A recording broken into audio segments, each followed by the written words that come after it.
नमस्कार दोस्तों, Rohit horror story में आपका स्वागत है। और मैं रोहित फिर से हाजिर हूँ दो नई सच्ची डरावनी कहानियों के साथ। तो कहानियों को पूरा सुनिए और मज़ा लीजिए मेरे यानी रोहित के साथ। मेरा नाम सुभाष है और मैं चेन्नई के सालिग्राम में रहता हूँ, जिसे पहले मद्रास कहा जाता था। हमारे अपार्टमेंट में 2 ब्लॉक हैं। प्रत्येक ब्लॉक में 8 फ्लैट हैं। मैं पहले ब्लॉक की पहली मंजिल में रहता हूँ। दूसरा ब्लॉक मेरे फ्लैट के ठीक पीछे है। वास्तव में जब मैं अपने किचन की खिड़की से देखता हूँ दूसरे ब्लॉक में, वहाँ पर अभी भी घटनाएं होती हैं और उस फ्लैट का नंबर है 13। मेरा अपार्टमेंट वर्ष 1999 से 2000 के बीच में बना था। हम इसके पहले मालिक हैं और इससे पहले यह एक आवासीय इलाके में खाली ज़मीन थी। 13 नंबर के फ्लैट के मालिक और हम सभी ने फ्लैट खरीदे और 2000 की शुरुआत में वहाँ चले गए। 13 नंबर के मालिक ने लगभग 5 साल पहले तक घर खाली करने से पहले कुछ नहीं कहा, लेकिन जब भी हम उनसे मिलते थे तो उन्होंने हमें कई बार कहा वेंटिलेशन के कारण वह मास्टर रूम के बजाय एक छोटे से कमरे का इस्तेमाल करते हैं। जब उन्होंने वह फ्लैट खाली किया और छोड़ के चले गए, तब उन्होंने वह फ्लैट किराए पर दे दिया। तो हमें मास्टर रूम के बारे में अजीबोगरीब रहस्यमयी घटना के बारे में पता चला। किराएदारों ने हमें बताया कि जब भी वह सोते हैं, चाहे वह दिन हो चाहे रात, मास्टर रूम में वे अपने तकिए के ठीक बगल में एक लड़की की रोने की आवाज़ सुनते थे। वहाँ 7 लोगों का एक बड़ा परिवार रहने आया। यह उनमें से कई का अनुभव था। वे वास्तव में डर गए थे और फ्लैट खाली करके चले गए। फिर नए किराएदारों ने उसी अजीब घटना का अनुभव किया।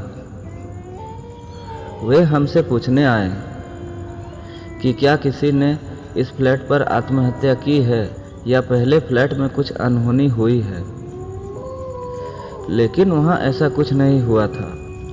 इसके बाद उन्होंने हमें भी चीज़ को अनुभव करने का आमंत्रण दिया। मैं स्वेच्छा से करने के लिए तैयार था और हमारे साथ 2 और लोग शामिल हो गए। हालांकि हम अपने पत्नियों के बहुत विरोध करने के बावजूद भी उस फ्लैट में चले गए। हमने फ्लैट में प्रवेश किया और हमें सब कुछ सामान्य लग रहा था। हम उस बेडरूम में गए और लेट गए। उस समय रात के 11 बज रहे थे। खैर, 10 मिनट के भीतर कुछ फील होने लगा। मैंने एक लड़की की बहुत ही धीमी लेकिन स्पष्ट आवाज़ सुना। वास्तव में मेरे पड़ोसी उमा शंकर भी यह महसूस कर रहे थे, क्योंकि वह डर से कांप रहे थे। वास्तव में हमने कमरे की लाइट ऑन कर दी और हम सभी 4 जो कमरे में लेटे हुए थे, हम सभी यह सुन सकते थे। ये हमारा भ्रम नहीं था, ये बिल्कुल स्पष्ट था। लेकिन अजीब बात यह है कि जब हम उठे तो यह आवाज़ बिल्कुल गायब हो गई। मुझे पूरा यकीन था कि यह कम रोने वाली लड़की की आवाज़ थी। फिर हम अगले दिन वहाँ गए। यह रविवार का दिन था और दोपहर का समय था।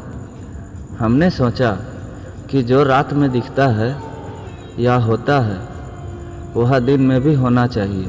वह केवल रात में ही क्यों होता है। यह दिन का समय था और उस मास्टर बेडरूम में लगभग हम 9 लोग गए थे।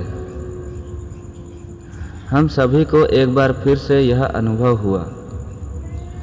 एक लड़की की धीमे रोने की आवाज़ छोड़कर हम कुछ भी नहीं सुन पा रहे थे। अब तक उस फ्लैट में कोई हिंसा या कोई अन्य रूप सामने नहीं आया था। हमारे अनुभव के बाद उस फ्लैट में 2 और किराएदार आए और उन्होंने भी उस फ्लैट को कुछ दिन में छोड़ दिया। हमारे अनुभव के बाद उस फ्लैट में 2 और किराएदार आए और उन्होंने भी उस फ्लैट को कुछ ही दिन में छोड़ दिया और उन्हें भी ऐसा अनुभव हुआ था। जब भी वह और उसका परिवार मास्टर बेडरूम में सोते थे तो उन्हें भी एहसास होता था। हालांकि जो कुछ भी था वह कभी किसी को चोट नहीं पहुंचाया था, लेकिन यह काफ़ी डरावना था। वह अजीब सी रोने की आवाज़ आज भी वहाँ सुनाई देती है। तो दोस्तों चलिए अब बढ़ते हैं हमारे दूसरे कहानी की ओर। मेरा नाम ओमकार है और मैं महाराष्ट्र के नांदेड़ का रहने वाला हूँ। आज मैं आप लोगों को मेरे भाई के साथ घटी एक सच्ची घटना के बारे में बताने जा रहा हूँ। मेरा भाई साइंस कॉलेज में पढ़ता है और उसके करीब एक छोटा सा जंगल है और उनको उसी रास्ते से कॉलेज जाना पड़ता है और रात को उस जंगल से जाना खतरे से खाली नहीं होता है। कुछ दिनों पहले मेरा भाई अपने दोस्तों के साथ बातें कर रहा था और बातें करते करते रात हो गई। जब उसने अपने घड़ी में समय देखा तो रात के 9:45 बज रहे थे। उसी जंगल से घर तक पहुंचने के लिए एक छोटा सा रास्ता भी था, लेकिन उस रास्ते से रात में कोई नहीं गुजरता था। लेकिन मेरे भाई के दोस्तों ने उसी रास्ते से जाने का फैसला किया ताकि वो घर जल्दी पहुंच सके। उसी रास्ते में एक हनुमान जी का मंदिर पड़ता था। जब वह आगे बढ़ने लगे तो रास्ते में ही पंडित जी खड़े थे। पंडित जी ने मेरे भाई और उसके दोस्तों को रोका और कहा, बेटा तुम घर जा रहे हो तो मुझे भी साथ ले चलो। मैं काफ़ी लेट हो गया हूँ और रास्ते में अकेले में काफ़ी डर लगता है। उन्होंने पंडित जी को भी साथ ले लिया और वह कुछ ही कदम चले थे कि अचानक पीछे से उन्हें एक तेज़ रोशनी दिखाई दी और वह रोशनी एक बरगद के पेड़ के नीचे से आ रही थी। मेरे भाई ने पीछे मुड़कर उस रोशनी की तरफ जाना शुरू किया और उनको एकदम से एक सफ़ेद आदमी दिखाई दिया और उसकी आंखें भी सफ़ेद थी। मेरा भाई बुरी तरह डर गया और भागकर अपने दोस्तों के पास आ गया और उनको उस आदमी के बारे में बताया। मेरे भाई के दोस्त भी अब वह देख पा रहे थे और वह ज़ोर ज़ोर से चिल्ला रहे थे, कौन है तू, कौन है तू। तभी पुजारी जी ने हमें चुप रहने को कहा और अब वह समझ चुके थे कि ये कोई बुरी आत्मा है।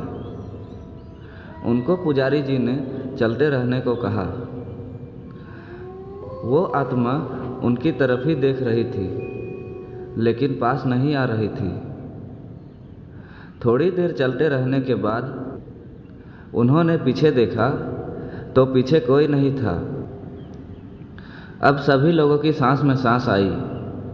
मेरे भाई के दोस्तों ने पुजारी से कई बार उस भूत के बारे में पूछा, लेकिन पुजारी जी कुछ नहीं बोले। वो सभी लोग जंगल से बाहर आ चुके थे और पुजारी जी ने कहा, ठीक है अब मैं घर जाता हूँ, और वो आगे बढ़ गए। फिर उन्होंने पीछे मुड़कर देखा तो पुजारी जी अचानक कहीं गायब हो गए थे। वह एक बार फिर से घबरा गए। वो माजरे को समझ नहीं पा रहे थे कि पुजारी जी अचानक कहाँ गायब हो गए। तो उन्होंने सोचा कि पुजारी जी के घर जाकर देखना चाहिए, और वो लोग पुजारी जी के घर चले गए। तो उन्होंने देखा कि पुजारी जी खाना खा रहे थे। उन्होंने उनसे बात की और कहा, पुजारी जी आप कहाँ गायब हो गए थे। तो पुजारी जी ने कहा, बेटा मैं तो रोज़ाना 8:30 बजे अपने घर आ जाता हूँ। तुम लोग क्या बात कर रहे हो? वो लोग पुजारी जी से बिना बात किए ही डर के मारे पुजारी जी के घर से निकल गए और उन्हें रास्ते में एहसास हुआ कि शायद विपत्ति से बचाने के लिए भगवान खुद पुजारी के भेष में आए थे। मेरा भाई और उसके सभी दोस्त हनुमान जी के भक्त हैं, इसलिए शायद उन्हें कुछ नहीं हुआ। तो दोस्तों, कहानी आपको कैसी लगी हमें नीचे कमेंट करके ज़रूर बताइए, और अगर अच्छी लगी हो तो वीडियो को एक लाइक कीजिए और अपने दोस्तों के साथ शेयर कीजिए। और इसी तरह की और नई नई कहानियाँ सुनने के लिए हमारे चैनल को सब्सक्राइब करके बेल आइकन को ऑल पर कर लीजिए। और अगर दोस्तों आप मुझे अपनी कोई कहानी भेजना चाहते हैं तो मुझे मेरे इंस्टाग्राम आईडी पे मैसेज कीजिए। मेरा यूज़र नेम है रोहित यूट्यूबर 25। तो चलिए दोस्तों, मिलते हैं आपसे किसी और नई कहानी के साथ। तब तक के लिए अपना ख्याल रखिएगा। Bye and take care.